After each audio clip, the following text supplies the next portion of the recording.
This is WJCL 22 Morning News. See us now. It is 6 o'clock on your Saturday morning. Here's a live look from our Skyview 22 camera on top of the Homewood Suites on the river. I bet you guessed it. It's another warm start to the day. Thanks so much for starting your day with WJCL 22 Morning News. I'm Ashley Garrett.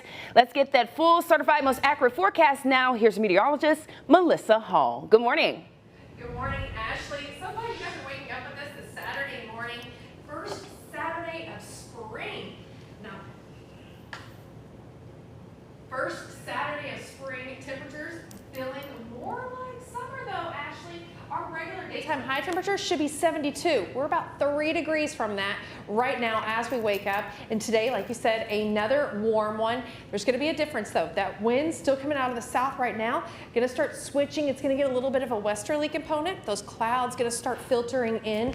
And by tomorrow, we're talking about rain chances because we do have a front that's going to move through the area today. Now, are you going to see rain chances today? And those cooler temperatures that we're getting today, 4 or 5 degrees cooler than yesterday. Tomorrow, they look to be double-digit degrees cooler. So we'll talk about rain chances and how cool we're going to get and how long that coolness will last here in just a few minutes in your certified most accurate forecast, Ashley. Melissa, thank you so much. Well, 2 cases of coronavirus are in Chatham County. According to the Coastal Health District, 1 person is isolated at home. Candler Hospital of Savannah says it's taking care of the other person. The Georgia Department of Health is reporting 485 cases in the Peach State altogether. 14 of those people have died. We're learning the cases are spread across 53 counties, including Chatham, Effingham, and Glenn.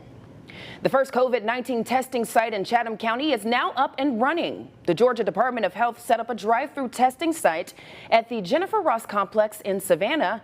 And here's how it works. Take a look at your screen. People who bring the right documentation, have approval from a physician, are able to drive through, check in with health officials, and give samples. Results should come back in 4 to 5 days. And right now, health officials say the site is focusing on testing priority groups like healthcare workers, first responders, and the elderly too. They say they have plenty of testing supplies. Currently, we're not having any issues.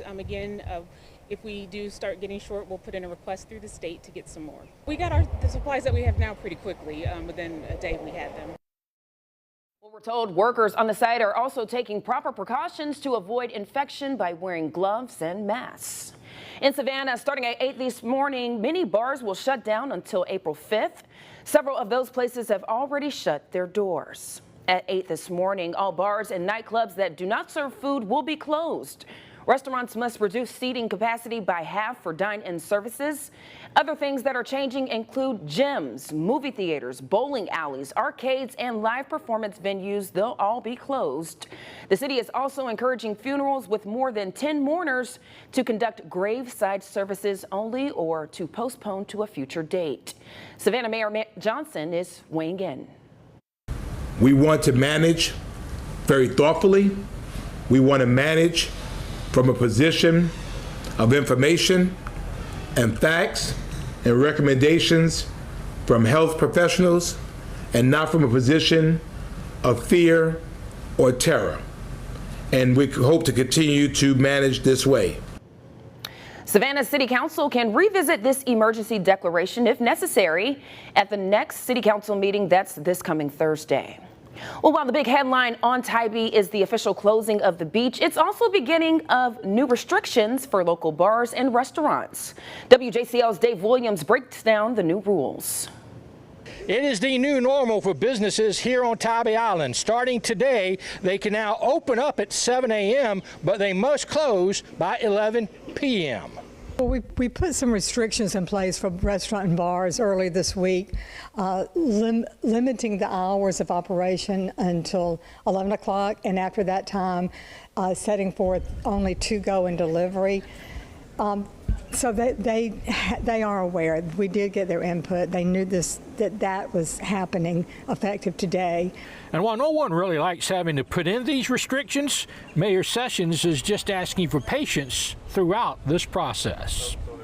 We hope that we will be able to reverse these decisions in quickly, But until we do, we ask for the community support.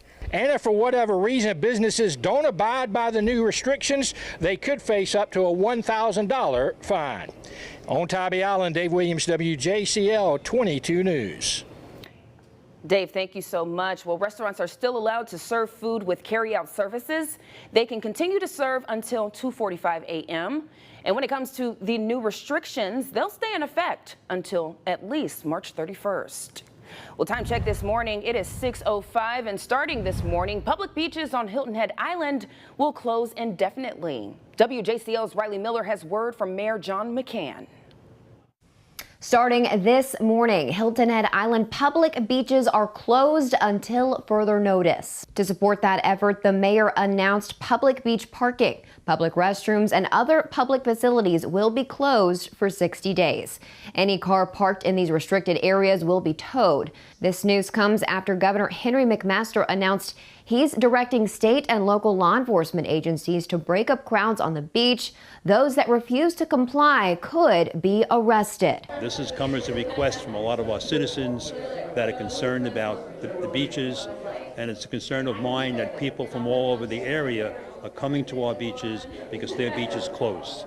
We have to do this for a matter of health and a matter of safety.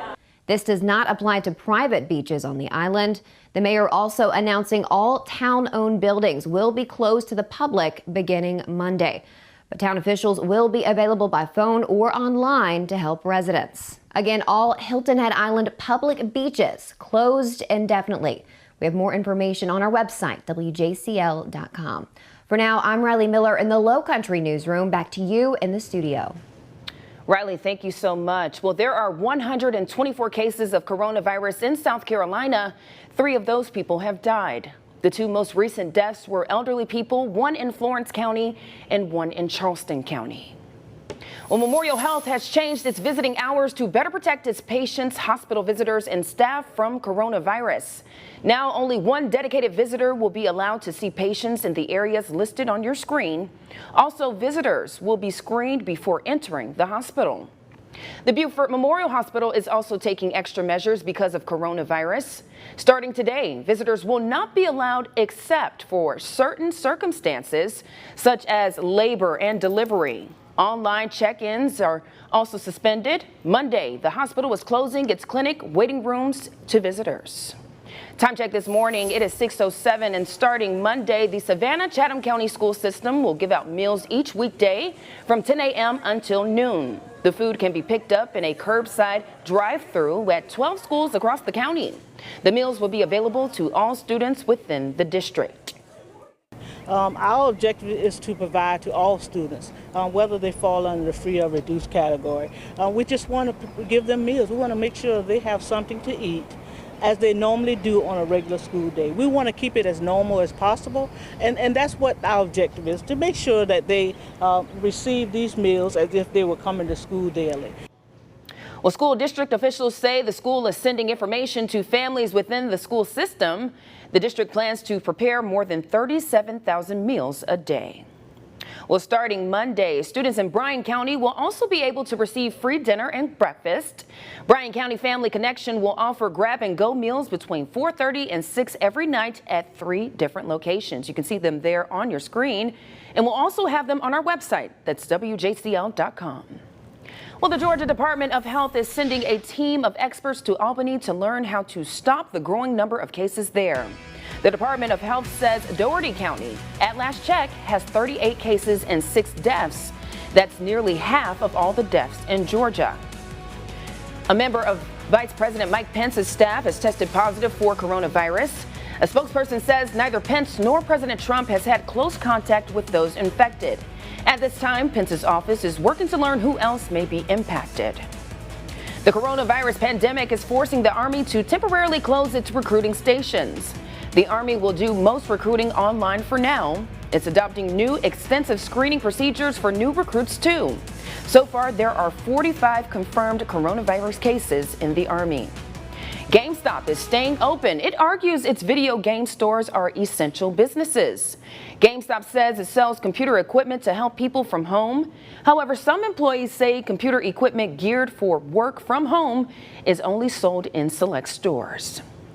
Well, time check this morning. It is just about 6:10, and critics are going after the chairman of the Senate Intelligence Committee for a move he made on the stock market that saved him a lot of money.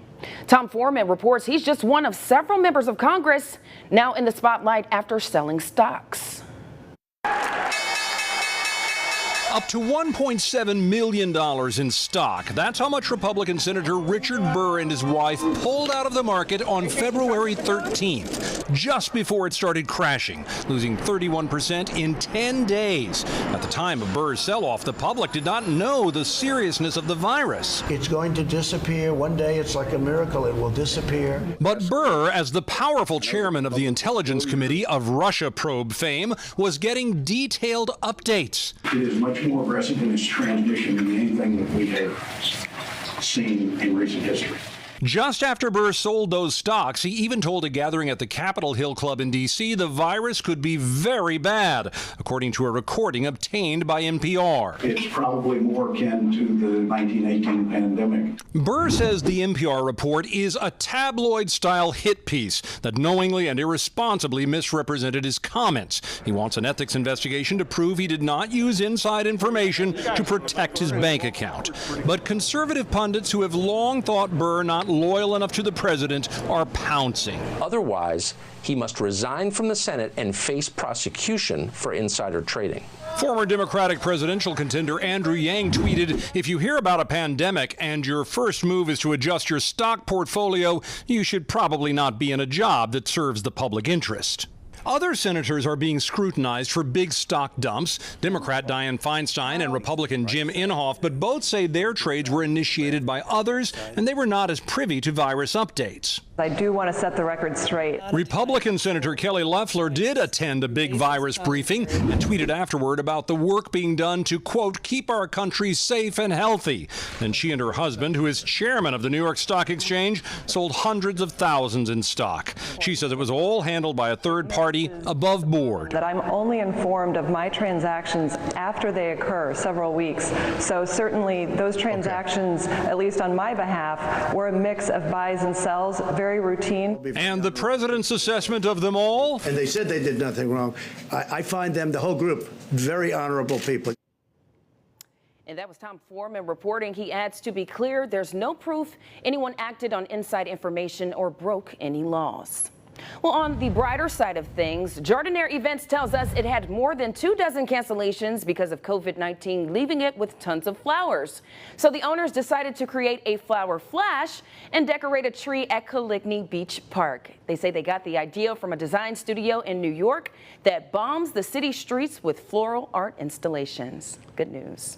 Well, time check this morning, it is 6:13, and coming up, the FDA is making some exceptions in order to help restock one of the most in-demand products in the United States right now. Plus, another airline is making huge cuts because of the way the coronavirus has impacted the travel industry. Right now on WJCL.com, be sure to check out all the latest news on coronavirus. We have local closings, resources, national